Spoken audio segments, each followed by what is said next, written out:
¿Qué tal? Bienvenidos a un programa más de Consume Local Nayarit. El día de hoy tenemos un tema sumamente importante y pues de mucha actualidad, ¿no? Mitos y realidades del COVID. Nos acompaña el doctor Héctor Leonardo Torres Soltero, que es médico gineco-obstetra, pero además es empresario, ha sido administrador de municipal, y pues tiene una carrera muy amplia dentro de aquí de nuestro estado, al que le damos la bienvenida. Muchas gracias, canal. A tus órdenes, aquí estamos. Y pues, como siempre, mi compañero y amigo Ramón Lomelí, al que también le damos la bienvenida. ¿Qué tal, doctor? Bienvenido. Gracias, amable. Y pues ahora trabajando un tema de muchísima importancia para toda la población, mitos y realidades del COVID. Así es. Pues como siempre, me gusta pues darle la palabra a mi compañero Ramón para que nos haga la introducción del tema y que sea pues ahora sí que el doctor quien nos esté quitando las dudas que tenemos, ¿no? Sí, bueno, a prácticamente 5 meses de que hemos empezado con esta pandemia declarada a nivel, obviamente, pues mundial, hemos tenido muchísima desinformación, muchísima falta de certeza en lo que los medios de comunicación nos están arrojando a la población en general. En ocasiones hemos escuchado una línea de comunicación que va en un sentido y luego enseguida otra línea de comunicación que se contrapone, ¿verdad? Y bueno, hemos pasado los meses con mucha incertidumbre, con mucha zozobra y en las casas, en los hogares, pues se ha generado al interior, obviamente, esa parte de angustia, esa parte hasta de temor, ¿verdad? Y que ya también ahorita, a 5 meses, pues ya vemos esas consecuencias en prácticamente sistemas depresivos en la casa, a lo mejor temas que también han generado algo de violencia intrafamiliar. Y bueno, por lo que sigue, la pandemia sigue avanzando y sigue avanzando y sigue avanzando. Por eso estamos aquí ahorita con el doctor, al que le agradecemos su visita, para que podamos platicar un poquito en ese sentido, doctor, ¿no? Hay una serie de información que se ha publicado y que ha circulado, y la intención es que podamos darle a la audiencia, a través de su experiencia, pues certeza en ese sentido, para que pudiera tener como que las bases para saber qué sí y qué no, ¿verdad? En esta parte. Y sí me gustaría empezar a abrir boca con uno de los primeros mitos que por ahí se empezaban a manejar hace tiempo, y tiene que ver con la vacuna contra la influenza. Decían ellos que la vacuna contra la influenza prevenía también el COVID. ¿Esto es cierto o es falso, doctor? Bueno, es que lo comentan porque produce una reacción inmunológica, porque tiene ciertos elementos muy parecidos al COVID, pero no. La medicina es selectiva y se basa en base de receptores. Yo sí tengo un receptor, por ejemplo, así cuadrado, el virus tiene que ser cuadrado para que impune. Pero ya si está un poquito así, medio en otra forma, entonces el virus es cuadrado, ya no puede impunar. Por eso a veces en la misma familia puede haber miembros de la familia que se enferman de COVID y 1 o 2 no se enferman. Y aunque están conviviendo todo el día con la misma familia, pero no se enferman porque tienen una inmunidad natural. Y eso en lo particular pasó en mi hogar. En mi hogar, mis 4 miembros de mi familia se enfermaron, ¿sí? Y el más chico no, ¿sí? ¿Por qué? Porque hemos oído mucho que a los jóvenes no les pega tanto como a los adultos. ¿Por qué? Por esos tipos de receptores. Tienen que ser los receptores los adecuados para poder captar el virus. Entonces, las vacunas, ¿qué es lo que hacen las vacunas? Sí, ya sean están hechas de virus atenuados o de extractos de microorganismos o de virus, ¿sí? Esos extractos que producen en el cuerpo, al ser introducidos, una reacción inmunológica después de un periodo de latencia, con la aparición de anticuerpos. Y esos anticuerpos son los que tienen más o menos la misma figura del virus y lo neutralizan, así es como actúan, y ya no deja que se acumulen en los tejidos, ¿sí? Es una cosa de lo que es la biomolecular, ¿sí? Es muy compleja y muy interesante, porque las moléculas en el organismo, nosotros estamos formados de moléculas, y el conjunto de moléculas nos dan los tejidos, ¿sí? O sea, primero son átomos, moléculas, son tejidos, y los tejidos forman órganos, y los órganos aparatos, y los sistemas, ¿sí? Pero somos moléculas, nosotros somos personas que nos manejamos a través de energía solar, ¿sí? Y esa energía se transmite a través de las moléculas. Entonces las moléculas tienen que ser afines a los receptores, así actúan las hormonas, todo lo que nosotros ingerimos es a través de esas moléculas y se llaman valencias. Y entonces si no hay la valencia adecuada, no se conecta uno con el otro, tienen que ser. Y además también la polaridad. ¿Por qué? Porque existen gran positivos y gran negativos. Entonces los receptores, si este es un virus positivo y el receptor es negativo, lo va a captar. Pero si el receptor es positivo y este es positivo, lo va a rechazar. Así para que más o menos me entiendan, ¿no? Sí. Entonces es muy interesante la medicina molecular, ¿sí? Que ahorita está muy en boga y que es la que se encarga de la formación de las vacunas y de todos los medicamentos. Las pruebas rápidas, doctor, ¿cómo se sabe que una persona da positivo para COVID y si las pruebas rápidas funcionan o no funcionan? Bueno, dentro de las pruebas rápidas hay mucho mito y hay mucha comercialización y hay mucha charlatanería en las pruebas, ¿sí? Hay unas pruebas que ya están aceptadas, pero como todo en medicina, no es una ciencia exacta, es una ciencia de probabilidad, ¿sí? Entonces nos guiamos a base de síntomas y signos para hacer un diagnóstico. Es probable el diagnóstico. Entonces ya si nosotros hacemos los análisis y más pruebas radiológicas, llegamos a un diagnóstico, pero es de probabilidad. Entonces las vacunas que existen en el mercado pueden dar falsas positivas y falsas negativas, como también no sé si han oído en los embarazos. Sí. Me hago la prueba y dice que no estoy embarazada, pero la vez entre está embarazada, o viceversa. Salió embarazada y va a ir corriendo y no está embarazada, ¿sí? Por esas falsas positivas o falsas negativas. Entonces las pruebas sí nos dan falsas positivas, nos dan falsas negativas. Okay. Entonces, ¿qué es lo que se debe de hacer? Bueno, un seguimiento. Yo si tengo una paciente con una prueba negativa y tengo sintomatología, ¿sí? La prueba más exacta es la de PCR. Entonces se le sugiere el PCR. ¿Cómo es esa prueba? Es la que se toma la muestra a través de la nariz, okay, en el fondo de la nariz, y ahí es donde se aloja primero el virus, o en la garganta, y entonces ya esa prueba se manda a procesar, son análisis moleculares. ¿Sí me explico? ¿Y la prueba rápida? Y la prueba rápida mide los anticuerpos, que también son moléculas, pero son moléculas que se produjeron o se formaron porque entró el virus, entonces el cuerpo responde con la producción de esos anticuerpos, y lo que nosotros manejamos es el IgM, que quiere decir que esos anticuerpos se producen cuando está la enfermedad, ¿sí? Y el IgG, que es memoria. Entonces, en las pruebas rápidas medimos el IgM y el IgG. Entonces, para poder valorar nosotros la carga viral, forzosamente tenemos que hacer la prueba de PCR.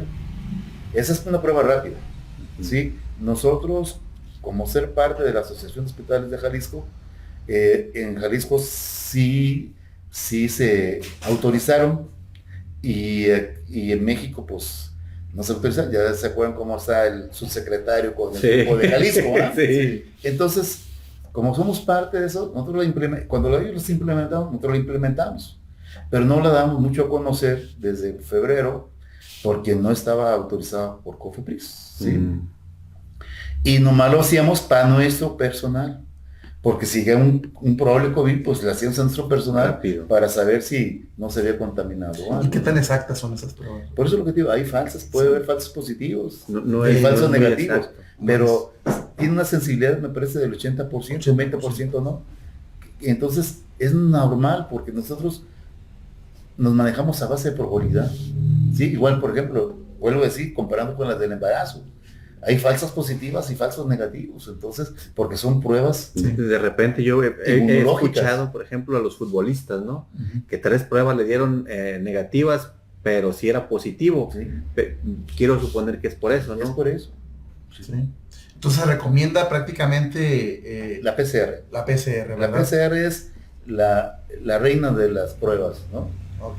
Pero desgraciadamente, pues a veces no hay muchos en el mercado, ¿no? Entonces, las instituciones las tienen muy, Acaparada. no acaparadas, pero muy ahorrativas, ¿ah? Entonces, necesitas ir con problemas respiratorios, y yo lo veo nuestros pacientes que no, que necesitas, ya que tengas insuficiencia respiratoria o etcétera, te las hacen, ¿no? Te las realizan. Entonces, se deben de realizar, yo lo manejo de acuerdo a la sintomatología, digo, hay la sintomatología probable y la sintomatología ya de casi de certeza, ¿no? Uh-huh. ¿Por qué? Porque la sintomatología probable, pues fiebre, pues nos puede dar fiebre por otro tipo de enfermedades, ¿verdad?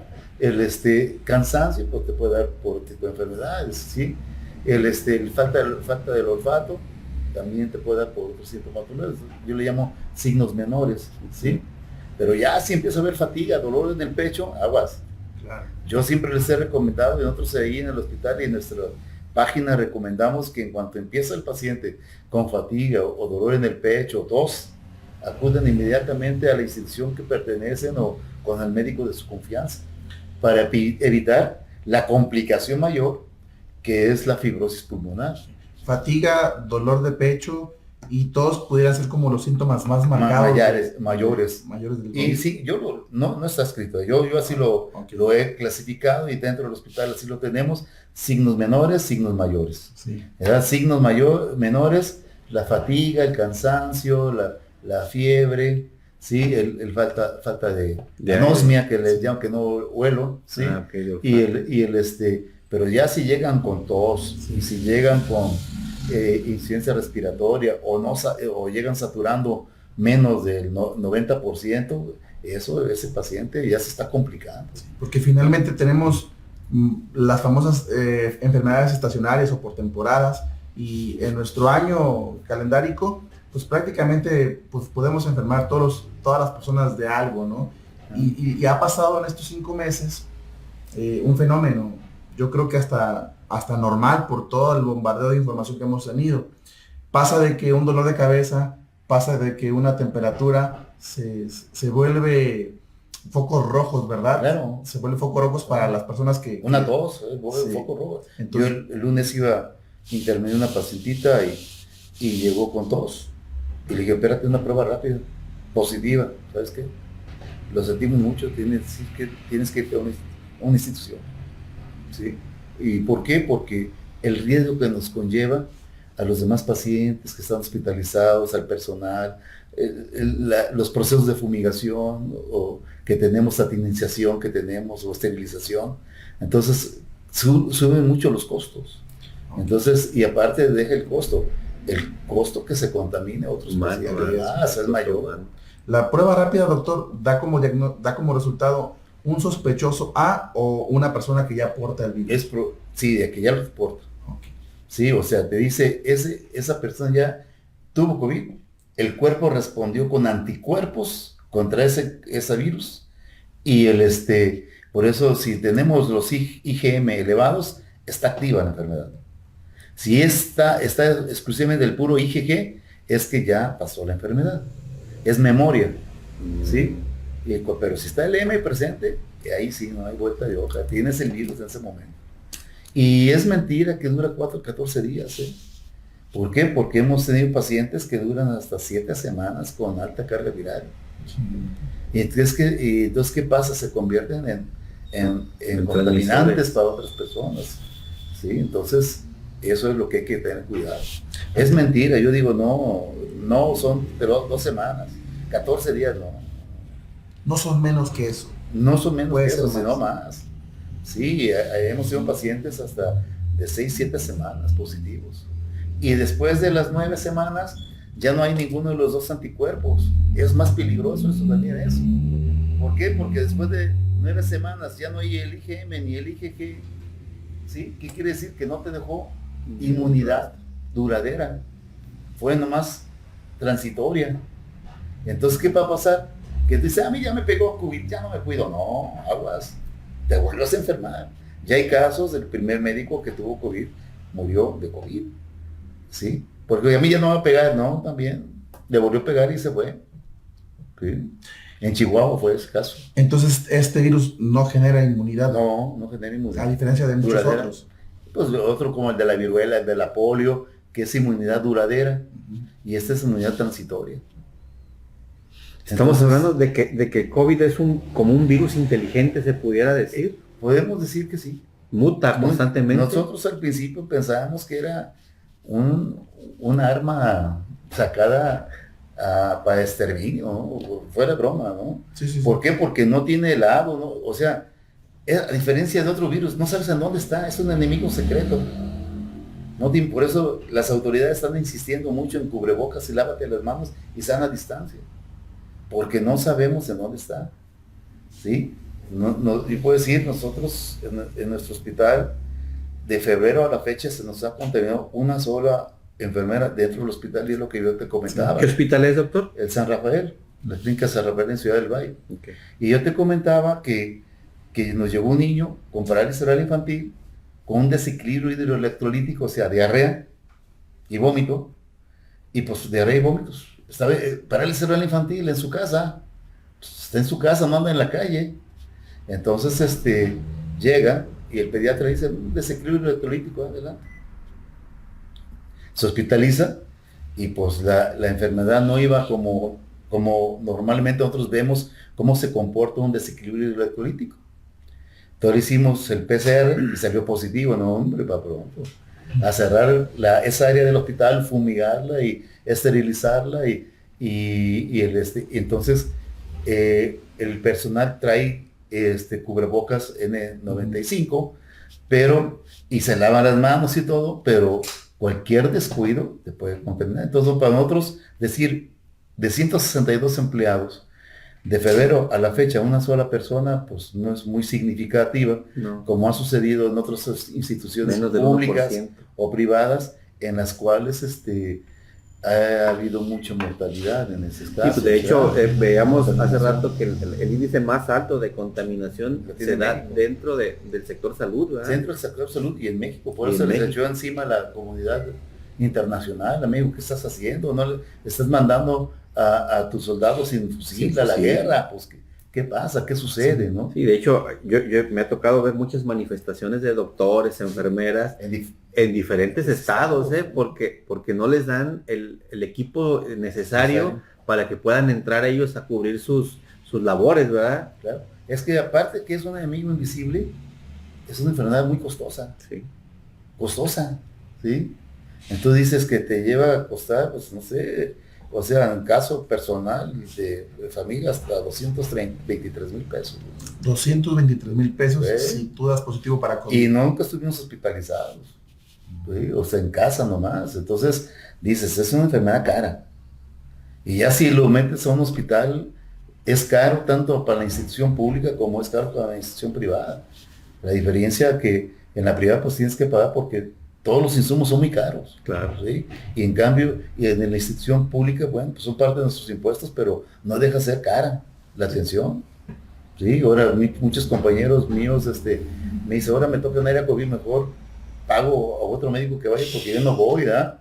Y estamos expuestos, y yo comento, en el caso personal, un miembro de mi familia fue a Guadalajara y regresó y a la semana ya está enfermo.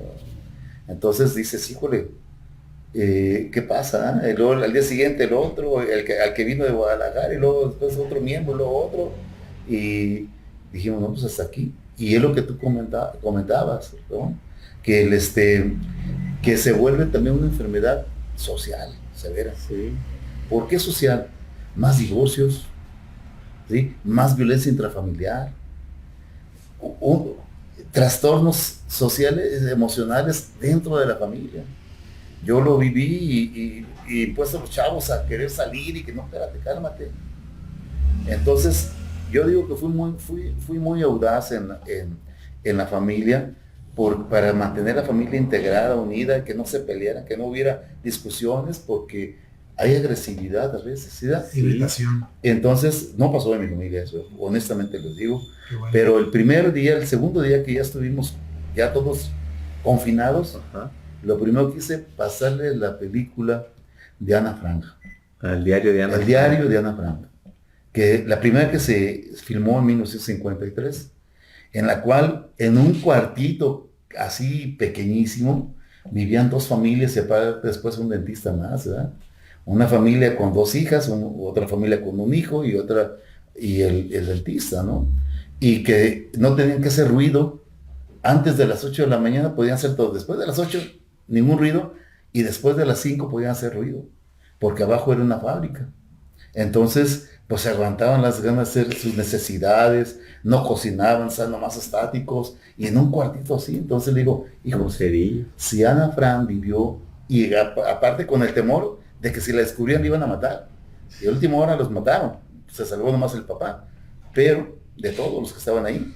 Entonces, aquí nosotros no nos van a matar, pero si no nos cuidamos, nos vamos a morir. Entonces, el virus, ¿verdad? Entonces, y aparte, somos focos de contaminación para los demás. Y pues ya el ingenio del mexicano, hicieron un carrito con un software y carros de carreras, y jugaban los tres a ver quién corría más en la pista, ¿no? Conectaron la televisión y un aparatito chiquito, uno no está muy familiarizado con eso, ¿no? Pero ellos están muy familiarizados con la tecnología. Entonces los chavos con PVC hicieron un carro y luego compró un asiento y así, con pedales, tiene ese software, trae pedales y frenas, aceleras y pues se emocionaban. Otro rato se enfadaban y ver una película, jugar cartas, jugar dominó, jugar con los amigos en el Nintendo, pues en grupo. Y así fue como nos la llevamos, ¿verdad? Y leyendo, comentando, platicando anécdotas, ¿sí? Entonces, pues ya se bajó la tensión. Y después muy bien a gusto todo, ¿no? Pero eso no pasa a veces en las familias, ¿no? Porque hay la agresividad, el no ir a trabajar, el no tener el recurso, el que no esto, Sí, lo que sucede, doctor, es de que nos llegó la pandemia y a cada quien nos agarró en diferente estado anímico, con diferentes valores morales, con diferentes formas de vivir, ¿no? La vida. Yo sí quisiera, antes de pasar a otro tema, que nos platicara un poquito sobre cómo es la estructura de este virus, si es un virus pesado, si es un virus liviano, si puede andar flotando por el ambiente mucho tiempo, si cae, si muere, ¿cómo se comporta este virus? Los virus es una sola molécula. Y una sola molécula, o sea,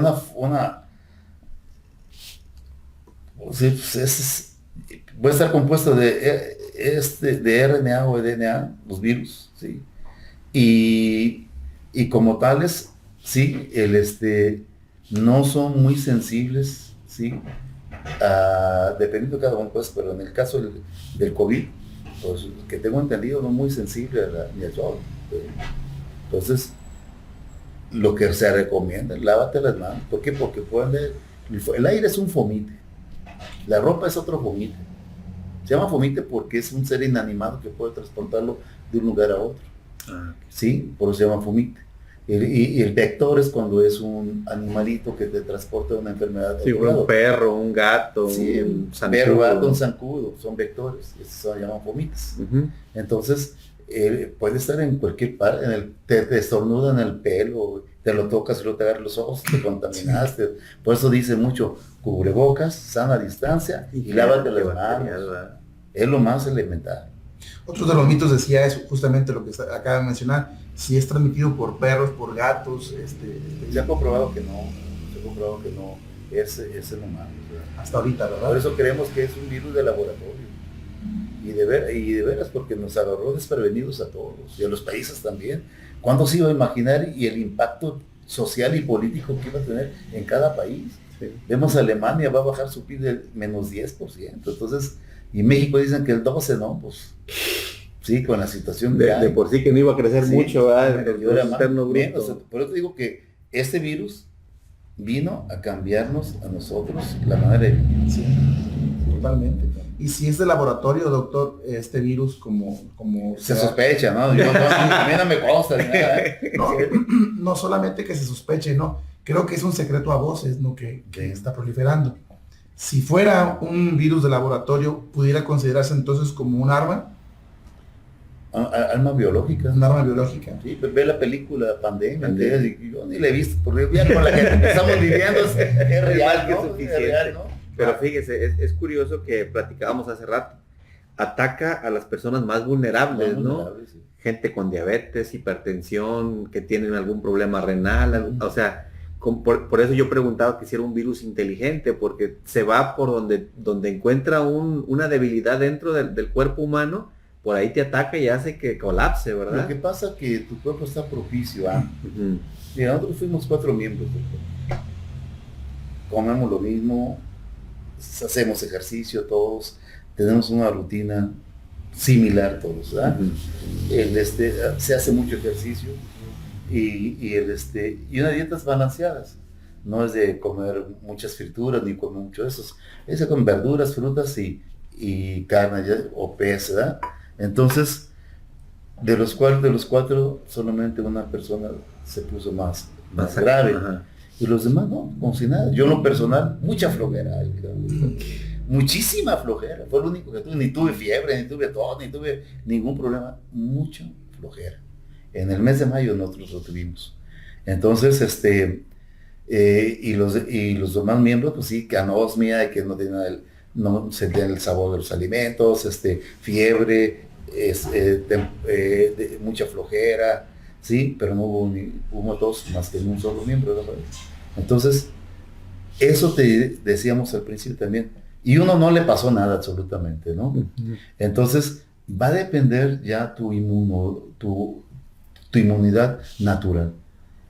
Y esa inmunidad natural la obtienes desde niño, desde el nacimiento, de antes de nacer, ya vienes con inmunidad, uh-huh. ¿Sí? Entonces, a lo largo de la vida, dependiendo del tipo de alimentación de tu vida, es como vas a responder también a las enfermedades. Hay quienes nunca se enferman de nada y hay quienes se enferman la carretera. ¿Por qué? Porque hay quienes se enferman más de los riñones, porque en su familia hay antecedentes de enfermedades renales, otros del corazón, etcétera. Vienen cargas cromosómicas en eso, ¿verdad? Sí. Entonces, y aparte, este tipo de enfermedades metabólicas que se llaman, lo que vuelvo a decir, a lo mejor alteraron esos receptores y el virus es más factible que busque ese lugar y se impacta ahí, ¿verdad?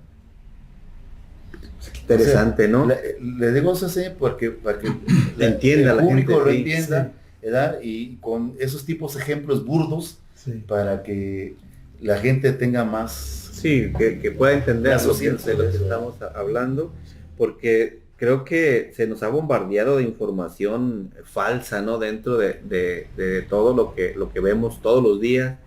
Creo que nos levantamos y lo primero que vemos son las estadísticas del COVID, ¿no? En todos los noticieros, en Facebook, en cualquier lugar donde vayas, lo primero que vas a escuchar o vas a ver son las estadísticas del COVID y mucha mala información o desinformación, ¿no? Que si una persona dice una cosa, ya ve que ahora salieron los exsecretarios de salud a dar un tipo ABC de cómo llevar a cabo o cómo minimizar la pandemia, ¿no? Y cómo también el gobierno federal sale y dice pues que no es cierto, ¿no? Que todo esto que dicen ellos no es factible. ¿Cómo ve usted en este caso, cómo ven ustedes la información que se ha vertido por parte de las autoridades? Mira, yo como digo, te voy a decir la verdad, y a mí me gusta la verdad, ¿sí? En el mes de marzo, ya cuando Italia empezó a propagarse en forma, pero extremadamente rápida, ¿sí? Un compañero mío que está en la Universidad de Oxford es infectólogo y terminó la carrera, hizo infectología y se fue a vivir a Oxford, presentó sus exámenes y todo. El chiste es que ya tiene tendrá como unos 30 años trabajando. Y le dije, oh, ¿cómo ves lo de la pandemia? ¿Sí? Dice, en México, por las características que existen sociales, de salud y todo, va a rebasar los 100,000 muertos. Mira, nada, Lo dijo para el mes de Armando, en el mes de marzo. Lo dijo para el mes de No, marzo. le estás loco tú, Armando. Le digo, ¿cómo crees? Sí. De mí te acuerdas. Y yo cada día que, como tú dices, veo, híjole, ya vamos en 60,000. Y dije, ese Armando Tenemos de profeta, sí. Sí, ¿por qué? Porque pasan varias cosas. Aquí en México se utiliza mucho la simulación y el doble discurso. Así es. ¿Sí? Yo creo que la actitud de los secretarios de salud, yo creo que hay que tomarle la positividad, no como dice también el subsecretario, que eso lo habían puesto al principio. Uh-huh. Pero cuando hay un gobierno que dice que tiene otra transformación y que viene con otra forma de trabajar, ¿verdad? Y pues la gente experta y gente culta, lo primero que hace es hacerse a un lado. ¿Sí? Y eso es lo que ha estado pasando. Pasó. Uh-huh. Bueno, pues es la cuarta transformación y pues está bien, que bueno, que sepa mejor. Pero conforme van pasando los meses, vemos que las cosas son diferentes a lo que nos pregonaban. Entonces yo creo que salen a relucir todo y dan su opinión técnica, porque es una opinión técnica, no es una opinión política, aunque lo quieran ver la gente, su secretario lo quiere ver como una cuestión política, no, es una cuestión técnica. Uh-huh.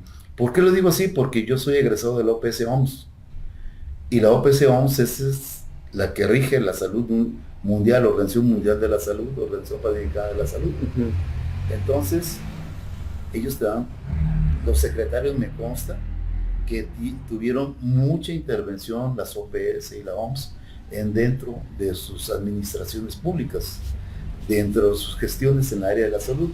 Me consta porque yo era residente y me di cuenta, y después cuando regresé veía por ejemplo, Julio French, vi también al doctor de la Fuente. Entonces, uh-huh, estuviste involucrado. sí. Hasta aquí en Tepic, cuando fue el primer lugar en servicios de salud con el ahora senador Miguel Ángel, sí, que lo digo porque honor al que honor merece, ¿no? Teníamos un sistema de salud en Nayarit excelente, ¿sí? Yo no participé en ese, ni mucho menos, ¿sí? Pero hay que reconocer las buenas acciones. Entonces, estos secretarios dan su opinión técnica. Y nuestro secretario dice que no, que para qué, que para allá. En vez de decir, hubieran hecho. Tú hace rato comentaste que estuve en una administración, sí, yo fui el secretario de Servicios Públicos cuando Justino Ávila Arce, que lo considero y siempre digo como mi segundo padre, porque él me apoyó mucho, me ayudó mucho. ¿Cuál fue el éxito de don Justino? A ver, la gente que era del PRI, del PAN, del PRD, de donde fuera, pero tenía perfil y tenía experiencia, ven para acá, tú cabes aquí, ¿sí? Y en conjunto hicimos el proyecto de gobierno y fue un exitazo. Nunca tuvimos problemas con la población, tuvimos problemas con el sindicato, trabajamos, ¿sí? Hicimos buenos programas de beneficencia social, ¿sí? Porque es nuestro deber, decía un tío, es que nosotros nos debemos al pueblo. Entonces, ¿qué le pasaría si este gobierno entra en más nobleza y humildad y la jala a las gentes externas en vez de estarlas golpeando? Las jala y hace un buen proyecto de salud, en este caso, sí, o un buen proyecto económico, ¿sí? O un buen proyecto de turismo, ¿no? Que ahorita pues recortó todo el presupuesto del turismo y México se fue a la lona. Entonces dices, no, si yo veo que las acciones de los gobiernos anteriores, algunas fueron buenas, agarra esos programas, inclústalos y síguelos fomentando, ¿sí? No, lo de pasado no, pues no sirve para nada. No, espérate. Son recursos y bienes del pueblo. Entonces hay que potencializarlos porque fueron buenos. Uh-huh. Y si los potencializas, este país fuera diferente. Hubiera continuidad de proceso. Ahorita se están preocupando los gobiernos, sí, hacer el INPLAN, los Institutos de Desarrollo Económico, excelente. para poder progresar y seguir adelante. Pero por eso es la contestación de lo que te digo de los secretarios de salud. Aquí pues en nuestro estado, ¿cómo están las instituciones de salud pública? ¿Sí tienen la capacidad para contener a tanta gente enferma? Pero bueno, es que te voy a comentar una situación que en días pasados salió algo en redes y me tocó revisarlo y es la cosa inadecuada. ¿Qué es la inadecuada? De quitar, por ejemplo, la Secretaría de Salud, quita a toda la gente experta de la Secretaría y pone puro gente joven. Que llegan y no saben nada y los demás tienen que enseñar y rácatelas. No hay continuidad. Entonces, si no hay mucha experiencia, a veces en perfiles opuestos, pues va a resentirse. ¿Sí? De las instalaciones, en las Seguro, ISSSTE, bueno, son instalaciones, y también el Hospital General, son instalaciones, pues, yo hice mi internado ahí, era para 100 camas, ¿sí? Y entonces siguen siendo el mismo 100 camas, ¿sí? Entonces, la población creció. Yo dentro soy ahorita presidente de Club Rotario de Tepic. Y seguido estamos en constante comunicación con un club hermano que está en Kennewick, en el estado de Washington, ¿sí? Y tengo yendo varios años, porque mi esposa fue presidenta de Club Paraíso, y hizo un buen proyecto junto con los americanos, y en vez de que nos dieran dinero, ella les dio dinero, hizo un proyecto, y fuimos bien vistos, ¿sí? No nomás vamos a pedir, sino también a colaborar. Pero lo que yo voy es que tenemos un hospital chiquito. El año pasado que fuimos porque tenemos en la sierra, una estancia del Padre Pascual, que ya sigue la huella del Padre Pascual, donde hay 160 niños indígenas y se les da alimentación, se les da educación, y cuando ya salen a la edad profesional, que pasan la prepa, el Tecnológico de Monterrey les da becas y los becan y salen profesionistas, ¿sí? Pero en esa ciudad que el año pasado que fui, construyó un nuevo hospital. El hospitalito que tenían, ese ya está cerrado.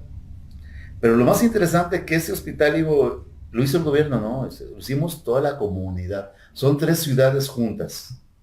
Entre nosotros lo hicimos. Nosotros cooperamos, ¿sí? Y había familias que habían construido una ala completa del hospital. Yo doné mira, ahí está mi nombre y mi familia. Eso, pues hay muchos tipos de americanos, pero hay gente dentro de los Estados Unidos, igual que aquí en México, que nos gusta hacer el bien y donar, ¿sí? Hay gente que no le gusta ni nada y cree que se lo va a llevar todo cuando se muera. Sí. Entonces, quedé sorprendido porque en la sala de urgencias había 100 cubículos y eran con 4 islas de enfermería en medio. Y dije, ¿por qué tanto desperdicio? Fue mi primera opinión. ¿Por qué tanto desperdicio? No, doctor, dice, mira Héctor, ¿qué pasa si hay siniestro en las ciudades? ¿En dónde los vamos a meter? Es el único hospital que hay en las 3 ciudades. ¿En dónde va a ir la gente a atenderse? ¿Sí? Entonces, nomás está operando una sola área de 25 camas, que nunca está llena, ¿sí? Y en esa área de urgencias tiene tomógrafo, tiene resonancia, ultrasonidos, laboratorio y todo. Y aparte la área de imagenología tiene hasta una resonancia de positrones, que es lo más moderno que hay en la medicina, ¿sí? Pero a mí se me hacía un desperdicio. Y ellos no, pues ellos han vivido guerras, han vivido otro tipo, tienen otra visión. ¿Sí? Entonces nosotros aquí, si vas al área de urgencias, por ejemplo, si acaso había, antes de la pandemia, 6 camas. Sí, ahora hay camillas y sillas y todo. Sí. ¿Sí? Porque no estamos preparados. No es porque las autoridades actuales tengan la culpa, no. es por la falta de visión. de visión a largo plazo. ¿Sí? Ahora en días pasados anunciaba el gobierno que iba a construir otro hospital general, qué bueno. Pero ahora hay que construirlos con otras visiones actuales, ¿verdad? Entonces, eso es lo que sucede. No es porque nos quedemos cortos, el sector salud o el sector privado, sino porque la pandemia nos ganó, la enfermedad nos ganó, o sea, nos agarró dormidos a todos, ¿verdad? Y aparte, antes nunca se había pasado un fenómeno de estos de que se enfermara tanta gente en forma masiva.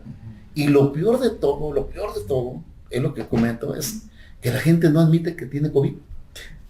¿Sí? A nosotros nos llega infinidad de gente que no es nomás tos o una neumonía atípica. Y ayer más o menos una persona, y es que es una neumonía atípica, no era maestro. Tienes que pasar por el proceso respiratorio y ver. Y tenía COVID. Y le dije, ¿qué hubo? Y está contigo, está en tu casa. ¿Sí? Es que no, digas, es que me siento mal, por eso decía yo de los signos menores y signos mayores, que yo lo he clasificado así, ¿verdad?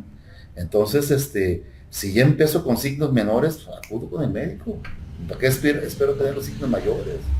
Es medicina preventiva. Sí. Pasa de que la narrativa ha venido cambiando desde que inició todo esto. Iniciamos con que solamente atacaba a los adultos mayores. Después seguimos diciendo que solamente tenemos que acudir al médico si, solo si, había ciertos síntomas, que ahora los entendemos como síntomas mayores. Menores y mayores. Que si eran menores, que nos quedáramos en casa. Esa era la narrativa que circulaba por los medios oficiales, ¿no? Era como una amplificación del gobierno diciéndonos eso, ¿no? Hacia todo, tanto gobierno federal como gobierno estatal y como gobierno municipal. En los tres niveles se multiplicaba la información y resonaba. Y después la narrativa había venido cambiando a que ahora que pudiera haber pacientes asintomáticos también y que pues tendríamos que tener cuidado, ¿no? Sin embargo, doctor, sí creemos que nosotros necesitamos como población ser orientados, ser instruidos y capacitados en esa cuestión. Creo que la parte informativa no está logrando la parte de contención que se pretendía. En la parte de contención, ahí es donde me quiero concentrar yo ahorita, ¿qué se ha hecho bien y qué no se ha hecho bien, doctor, en el tema porque pues hemos visto que si cierran, que si en la parte del comercio, pues ya estamos complicados. En la parte del turismo, la destruimos. O sea, ya destruimos una parte importante de la economía mexicana, que es el turismo. Digo porque está en la lona, ¿no? El comercio está tambaleando, ¿verdad? Seguimos sufriendo, pero seguimos viendo que esto no se está conteniendo, sigue avanzando. Yo creo que lo que se debe hacer es cada quien habla y dice cómo le fue. ¿Sí? Sí. Y no nos ponemos a evaluar bien la forma de cómo manejar la situación. ¿Sí? Yo, por ejemplo, en el caso nuestro no permitió que avanzaran más las cosas, bueno, porque sabemos que este virus si nosotros le damos antioxidantes, el virus para, ¿sí? Entonces, ¿qué hicimos? A tomar un producto que se llama Arcoxia, que es un E2, ¿verdad? Y entonces estos Arcoxias inhiben los procesos de inflamación, porque sí sabemos que producen un proceso de inflamación, y luego una trombosis, y luego una necrosis. Entonces, el dar antioxidantes severos, ¿sí? Potentes. Una cajita de eso te vale 1,600, trae 7 pastillitas, ¿verdad? Una cajita de aspirina te vale 150 pesos. Claro. Son también antioxidantes. Hay de diferente calidad. Sí, entonces, que el Ibersten, que es un antiparasitario, pero que actúa contra el virus, tómatelo. ¿Sí? Y pura coaxia y que el macrocid, ¿sí? La citromicina, es también inhibe, tómatelo. ¿Que cuesta caro? Pues sí, cuesta caro. Sí. Ahorita Genaro comentaba algo, y quisiera tomar esa parte en la cuestión de la contención.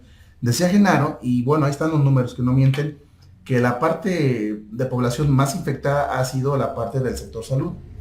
Pero yo quiero hablar un poquito de Clínica San Rafael, porque usted hace ratito comentaba que solamente han tenido una persona contagiada ya en instalaciones. Sin instalaciones, Uh-huh. ya en 5 meses prácticamente que llevamos de pandemia.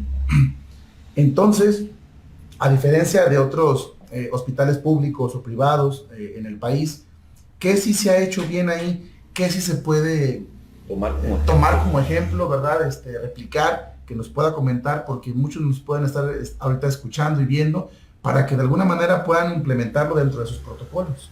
Bueno, en primer lugar, seguimos al pie de la letra el protocolo de la Secretaría de Salud y el protocolo que ha sacado por decreto presidencial las cosas, ¿no? Seguir significa, perdón, ejecutarlo al 100%. No simularlo. No, ejecutarlo. Y se molestan, dos gentes se nos molestan mucho. Familiares de pacientes y los pacientes, porque los mandamos a la COVID, y nuestros vecinos también, ¿sí? Se molestan, ¿por qué? Porque el paciente no entra al hospital, tiene que ir al área de respiratorios, no le ponemos COVID en primer lugar, es área de respiratorios, ¿sí? Todo problema respiratorio primero va ahí, ¿sí? Entonces, en esa área se atiende al paciente como debe atenderse. Los familiares se molestan porque dicen no tienen COVID, quieren ir a urgencias, no. En urgencias nos pueden contaminar pacientes que nosotros sabemos que no traen COVID. Entonces tienen que ir al protocolo que debe ser COVID. Entonces ustedes separaron urgencia. Claro. Primer punto. Sí, primer punto, separar entradas. En la entrada está el filtro, que se llama trash. Si tienes esto y eso, para que tú vas por otro lado. Tú no traes nada, entras al hospital. Cada paciente que entra al área respiratorias, y dependiendo qué proceso se le haga o qué estudio se le haga, entonces es el tiempo que dura en el área. Atendido por personal equipado con su equipo adecuado. Si hay que tomarle una radiografía, pues ahí se le toma con un portátil. ¿Qué análisis? Ahí se le toman los análisis. Y ya se comprueba y ya se le dice, señores, ¿tiene usted COVID? ¿Tiene seguro? ¿Tiene ISSSTE? ¿O no tiene nada? ¿Sí? Podemos mandarlo al general, al ISSSTE o al Seguro Social. Y nos han dado la oportunidad de que se vayan los pacientes, porque son derechohabientes. ¿Cómo lo transportan? ¿Cómo es? Los transportamos a veces, bueno, nosotros a ver, si llegaron en su carro, pues en su carro, que se vayan. Si ya están desaturando, menos de 90 o menos de 80, pues en la ambulancia, porque no podemos mandarlo así, si no en el camino se van a quedar muertos los pacientes, sí, por la falta de oxígeno. Entonces los tenemos que transportar en la ambulancia, ¿sí? Entonces, ¿qué sucede después de eso? Hay una técnica para quitarse la ropa, o sea, quitarse los mamelucos. Y luego después de esa técnica, quitarse los mamelucos, hay que desinfectarse, ¿sí? Tenemos unas pistolas que desinfectan, y luego llega una empresa, Orange, que son los que nos esterilizan el área y todo donde estuvo el paciente. Si el paciente quiere quedarse con nosotros, se va al cuarto piso. Aislado. Que nadie sube en ese cuarto piso. Aislado totalmente. ¿Sí? Se paraliza el elevador y sube el paciente. Llega al área, a esos áreas que tenemos nomás para este tipo de pacientes, se paraliza el elevador y todo donde estuvo el paciente, nadie entra, hasta que vengan los de Orange y nos fumiguen todo el hospital. Y de esa manera hemos podido controlar. Cada fumigada nos cuesta 1,700 pesos. No es barato. Por eso digo que esta enfermedad también nos encareció las atenciones. Entonces cada paciente es cada fumigada. ¿Sí? Porque ya sale ese y luego si llega otro, hay que volver a fumigar el área. Entonces constantemente se está fumigando y se lleva un control. Tanto la empresa nos lleva todo el registro y cada vez que nos manda la factura, nos manda con todos los servicios. ¿Sí? Y nosotros, si el paciente queda, pues el nombre del paciente, ¿no? ¿Sí? Para llevar un control estadístico. ¿Sí? Pero no mezclamos una parte con la otra. ¿Sí? Y claro, los vecinos se molestan porque va la gente caminando en la calle, es vía pública, y pueden andar en la calle donde quieran, ¿sí? Es una vía pública. ¿Que trae una enfermedad? No sabemos. Es probable, porque trae un problema respiratorio, ¿sí? Entonces no decimos desde la entrada, desde que llega al hospital, ya tiene COVID y tiene que irse por este lado, no, claro, ¿sí?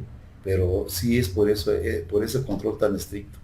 Interno ya no se diga, ¿sí? Entonces se está fumigando, se fumiga 2 o 3 veces al día todo el hospital, ¿sí? Y eso pues, es muy costoso, es costoso. Parte de la proliferación de este virus, entonces, tú tiene que ver con que en los hospitales públicos solamente está urgencias como parte de recepción de un servicio, y ya llegan todos, o infectados o no infectados. Deben de tener, no he ido yo a ninguna institución, pero deben de tener su triage independiente, porque así lo dice la norma, ¿sí? Entonces su filtro debe estar independiente, no nomás que llegue el paciente con cubrebocas y pise el tapetito, no, tienen que tener una área para recepción de COVID, ¿no? Aparte de esto, doctor, ¿qué más podemos encontrar en cuanto a servicios médicos en Clínica San Rafael y desde cuándo están en el mercado? Nosotros tenemos ya 27 años en el mercado, ¿sí? No, ya 28 años, ¿sí? Y hemos ido pues creciendo lentamente y con la finalidad de darle el mejor servicio a la población, porque creo que los nayaritas nos merecemos servicios privados de salud excelentes, ¿no? De calidad, ¿verdad? De calidad, con calidez, ¿sí? Nosotros iniciamos con 17 colaboradores, ahora somos 162 colaboradores, o sea, directos, más o menos unos 150 médicos que nos visitan, ¿no? Entonces estamos hablando de 300 familias que se mantienen del hospital, más todos los proveedores, más todos los indirectos. Entonces ya es una empresa que pesa aquí en la ciudad y en el estado, ¿verdad? Reconocidos, muy reconocidos. Estamos dentro de la escala de los 10 mejores hospitales de la Asociación de Hospitales de Jalisco. ¿Mayarita? Sí, o sea, esa asociación es de Jalisco. Sí, pero nuestro hospital está dentro de esos 10 mejores hospitales, entre el Carmen, el San Javier, el Lomas Providencia, el Country 2000, el Real San José, el México Americano, ¿sí? Entonces, es halagado. ¿Por qué? Porque igual como ellos nos propusimos a certificarnos y acreditarnos. Y somos el único hospital que estuvo certificado y acreditado. Ahorita la perdimos. ¿Por qué? Porque caduca, pero ya estamos haciendo el trámite para volvernos a reacreditar y recertificar. Entonces, somos la única empresa en todo el estado certificada en tercer nivel de riesgo por la Secretaría del Trabajo. En esa certificación, ¿qué consiste? ¿Qué seguridad tiene el edificio? ¿Qué seguridad le das a tus colaboradores? ¿Cómo a ver si no hay tranzas en las nóminas como a veces sucede?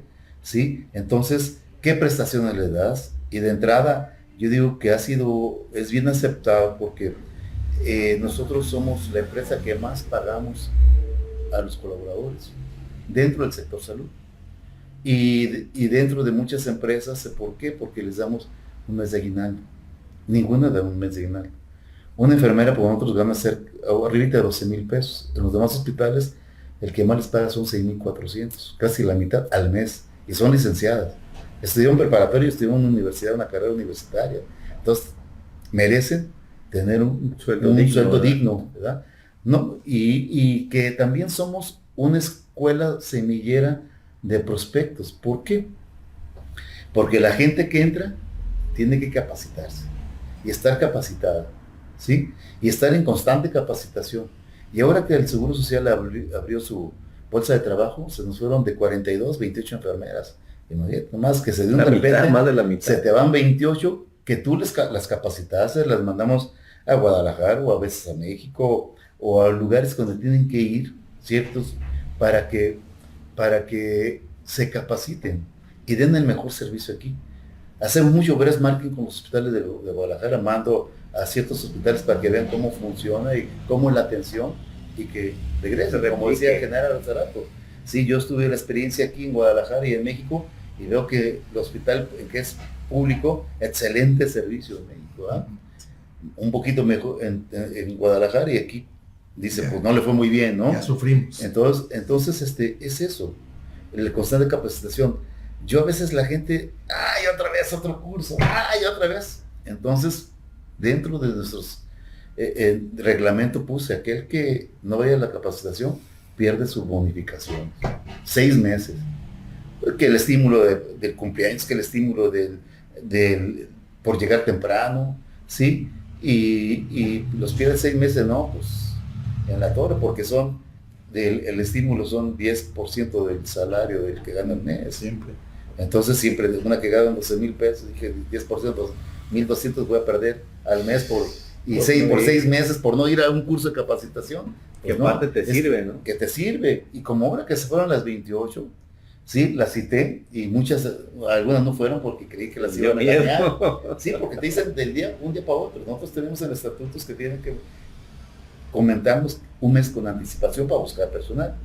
No, las reuní, en cambio les agradecí, les voy a estar con nosotros, ¿sí? Y les dije que estoy muy orgulloso porque lo tiempo que estuvieron, las capacitaciones que fueron, que se van a distinguir más de las que están trabajando y que le echen todos los kilos y que se lleven esa casta de decir, híjole, eso lo aprendí en San Rafael, ¿sí? Y es eso. Entonces, si tú tienes buenos colaboradores, los estimulas, ¿sí? Ahora con las corrientes de empresas humanizadas, entonces, pues apoyar más al colaborador, ¿no? Sí, porque son parte del crecimiento de tu empresa. Yo, doctores, no crecí solo, crecí junto con mis colaboradores. ¿Con cuántos empleados empezó ahí? 17. Y ahorita ya tiene 162. ¿Sí? 162 ya para concluir, con Seguro Social, Infonavit y todo. Platíquenos un poquito quién es Héctor Leonardo Torres Soltero, a ver, para que la gente sepa quién es.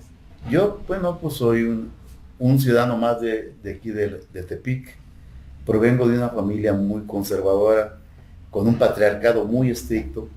Yo nací en mi casa, mi partera Sofía, que siempre después la seguí visitando, porque mi madre y mi padre me enseñaron que ella me había sacado, y entonces pues agradecimiento iba, aunque sea a saludarla, a veces nos inyectaba y a veces ya de grande iba a saludarla hasta que murió.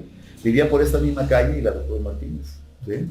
Entonces, mi abuelo, ¿sí? Mi bisabuelo, pues era el mayor de la jerarca, él decía lo que se tenía que hacer todos.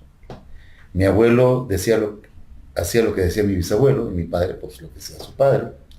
El único rebelde fui yo, ¿sí? ¿Por qué? Porque mi abuelo trajo el primer transporte aquí a la ciudad de Tepic. No tenemos transporte público, o sea, el primer circuito. Y la familia ya no tiene, porque la filosofía era de crear, ser pioneros, ¿sí? Y a mí no me gustaban los camiones, ¿no? Y menos, ¿no? Y decía, papá, pues si no sabes mecánica, no te enseño a manejar, pues no tienes este alumno, ¿no? Y mi padre, pues yo fui su frustración, porque en vez de tener el cariño a lo que era la familia se dedicaba, pues yo rechazaba eso. En cambio, me puse a estudiar y gané una beca para irme a Estados Unidos en tercera de secundaria a la ciudad de Paramount, que eran las ciudades hermanas, y mi padre no me puede ir porque mi bisabuelo dijo, no, ¿y qué le va a ver a los gringos? Si aquí frijoles hay frijoles, tiene que comer, y allá, ¿qué? No va. Y yo me emberrinché porque quería estudiar, ¿eh? Entonces me fui unos días con mi abuelita a vivir porque estaba emberrinchado, ¿no? Mi padre me llevó una juego de plumas de oro, una Schiffer, y se las aventé al piso. La primera vez que le falté el respeto a mi padre. Y le dije, papá, yo no soy ningún indio. A los indios se les compra con baratijas y yo no soy ningún indio. Yo voy a seguir estudiando, papá. Pues a ver quién te ayuda. Me ayuda mi abuelita, gracias a Dios, la mamá de mi mamá. Me mandó a estudiar a la Universidad de Guadalajara, a estudiar medicina. Y mi padre, después de que fue chofer y ayudó a su padre, y tenían los camiones, dejó de estudiar la primaria, y a los 28 años empezó a estudiar la secundaria. Yo iba a primer año de primaria y él iba a primer año de secundaria. ¿Sí? Y entonces terminó el tercer año de secundaria y le tocó un compañero que su papá era jefe de guardias presidenciales de los Macías Aragón, Fernando Macías Aragón. Salen de la secundaria y compran, a través de la relación del papá de Fernando, crean la FEOM. Al crear la FEOM, van a México con López Mateos y lo convencen de independizar el Instituto de Ciencias y Letras de lo que era la Secretaría de Salud Pública aquí, ¿sí? De Educación, perdón, y compran la Casa Fenelú. Y ahí empieza la preparatoria en la Casa Fenelú. Les dio $1,000,000, le compraron y le equiparon. Y ahí nace el Instituto de Ciencias y Letras Independiente con la escuela de enfermería, los 2 años de la escuela de Derecho y los 2 años de la preparatoria. ¿Sí? Después termina la preparatoria y entonces entra a la escuela de leyes y había hasta segundo año. Entonces hace un movimiento a través de la FEU, paraliza la educación y crea el tercer año de Derecho. Pero para entonces, Agustín Yáñez, que era secretario de Educación, lo manda a llamar a México, va a México y le ofrece una beca para él, un puesto público y una beca para todos sus hijos, pero que no hubiera universidad, que no hubiera más escuela de Derecho, que no hubiera nada, que así lo dejara en paz, que el país no estaba en condiciones. Y mi padre, que era muy idealista y era un socialdemócrata, decía, yo voy a ser el beneficiado y miles los nayaritas perjudicados. No, yo voy a ser el tercer año de Derecho. Y lo hizo. Y la única convicción de mi padre de hacer escuela de Derecho es haber obtenido el título número 1 de la universidad. Y ahí está en la casa con mi madre, lo tiene, el título número 1 de la universidad. Y todavía yo lo tenía buscando ese escrito que hizo mi papá de que él iba a ser el único beneficiario de su familia y miles de los nayaritas perjudicados. Es que es un idealismo completo. Y él no luchó por ser rector, ni nunca quiso ser rector, nunca quiso, ni tiempo completo tuvo, a pesar de haber fundado junto con Fernando Macías Aragón, Nacho Oropesa y otros compañeros, la universidad, porque ya después la universidad inició la Escuela de Derecho, Prepa y la Escuela de Enfermería Joaquín Herrera. ¿Y usted estudió en Guadalajara? Yo estudié en Guadalajara porque no había medicina. Okay. Yo estudié en la Autónoma de Guadalajara. Entonces mi papá era un liberal y yo era un conservador. Entonces me corre mi padre de mi casa 2 años, ¿verdad? Porque no estaba yo en su sintonía, porque yo era un conservador, ¿sí? Porque eran ideales puros. Ahora los vemos, ya no existen ideales, son chapulines que brincan de un lugar a otro y andan en otras andanzas, ¿verdad? Pero que digan, híjole, yo me voy a partir el alma por esto y lo voy a hacer. ¿En beneficio de quién? En beneficio social, ¿sí? Y aunque no tiene el reconocimiento de mi papá tampoco, ni se menciona. Un día un desiluminado dice, yo soy el primer titulado de la Universidad Autónoma de Nayarit. Y de esa chiripada que entré en el Facebook que me llegó y le contesté inmediatamente, hay que revisar la historia. La Autónoma nació después de la Universidad de Nayarit. Fue un pleito de gobiernos entre Gascón Mercado y Gómez Reyes, porque a mi padre Gómez Reyes le pidió que no hiciera el movimiento hasta después que saliera Gascón Mercado. Y dice, no, es que lo iniciamos con Gascón y vamos a terminar con Gascón. Y ya le faltaban unos meses para salir de su gobierno. No importa. Entonces entra Gómez Reyes y para decirse, yo lo fundé, crea la Universidad Autónoma de Nayarit, o sea, le da la autonomía, pero nomás para pasar la historia, así, ¿no? Y entonces yo le dije a esta persona que antes había historia, el primer título tenía mi papá. No, pues inmediatamente lo bajó de su mundo, entonces, porque salió eso, ¿no? Discúlpeme, señor licenciado, el primer título de mi padre, ¿sí? Y es eso, cuando vienes de esa familia, entonces, y te creces con valores. A mí me crean 4 valores elementales que son enfermedades del alma. Primero, no tenerle envidia a nadie. Que cada quien haga lo que quiera. Le decía a mi abuelita, ¿para qué volteas para arriba? Te vas a cansar. Voltea para abajo y hay millones y millones de gentes más jodidas que tú. Nosotros, mira, no nos falta nada. Comemos, vestimos, viajamos, no nos falta nada. No odiar a nadie. No ser egoísta, comparte lo que tienes. Y ser muy honrado. Y no le sufres a la vida. No le sufres. Ni le batallas. ¿Sí? ¿Por qué? Porque son cosas elementales, de principios y valores. Ese es Héctor Torres, de una familia conservadora. Ahora, se hizo el hospital y hubo gente que me ayudó, me prestó material sin firmar una letra porque decían, eres hijo de Leonardo y nieto de Don Valerio. Con eso tiene. Con eso es tu mejor carta, no me firmes nada. Híjole, Ángel Castro, no seas así, déjame, no. No, pues a pagar pronto. ¿Verdad? Y dije, y le pagué muy rápido, dice él. Y dice, ya ves que eres nieto de don Valero, hijo de don Leonardo. Y cosas ahora que ahora ya no se estilan, no respeta la palabra. Te van a soltar tanta lana y andas en pleitos y andas en todo. Sí, entonces, ese es Héctor Torres. Ahora cuando invitó Don Tino, bueno, invitó como programa segundo padre y trabajamos y hicimos un papel, yo creo, todo el mundo decoroso, ¿verdad? Decoroso, y todo el mundo oye y escucha que fue la mejor administración en la que nadie nos clavamos ni siquiera una hoja de papel, ¿verdad? Porque no había necesidad. Entonces casi la mayor parte éramos empresarios los que estamos ocupando los puestos de primer nivel. Entonces lo único que teníamos en el alma y en el espíritu es el espíritu de servicio a la población. ¿Alguna red social que tenga, doctor? No. Teléfono. Red social, pues tengo mi Face. Ajá. Tengo de Héctor Leonardo Torres Soltero. Mi celular es el 311-240-4874. Los del hospital. El hospital es el 311-211-94-70. Sí, ese tiene 10 líneas. Igual tiene redes sociales el hospital, Facebook, Sí, tiene redes. Instagram. Sí, tiene sus redes. Tenemos Igual como Hospital San Rafael. Hospital San Rafael en Tepic, Nayarit, y ahí sale toda la información.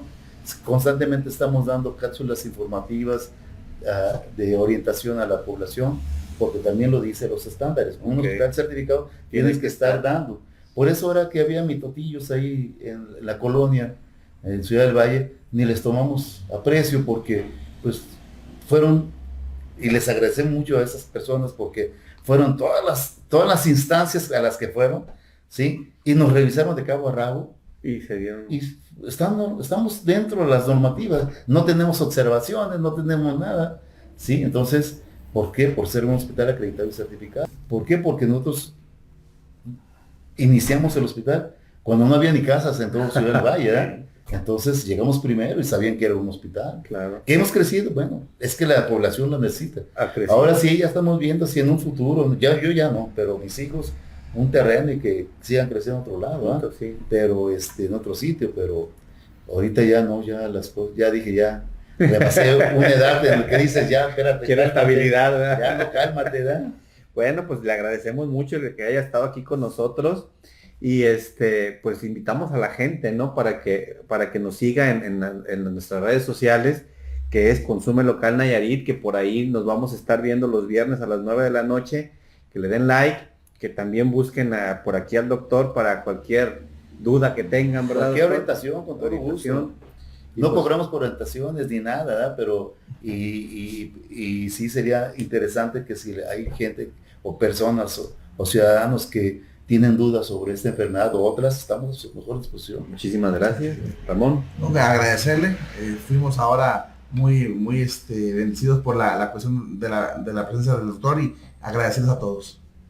Pues muchas gracias, Ramón, muchas gracias, Genaro, ¿verdad? Por este espacio que me dieron y estar en contacto con su público. Pues muchísimas gracias, esperamos que nuestras transmisiones sean ahora sí que de interés de la gente y como siempre les decimos, lo que queremos es aportar un granito de arena para la sociedad, que esto le llegue y que esto le sirva, ¿no? Así que muchísimas gracias. Aportar, sumar y multiplicar. Exacto. Sí.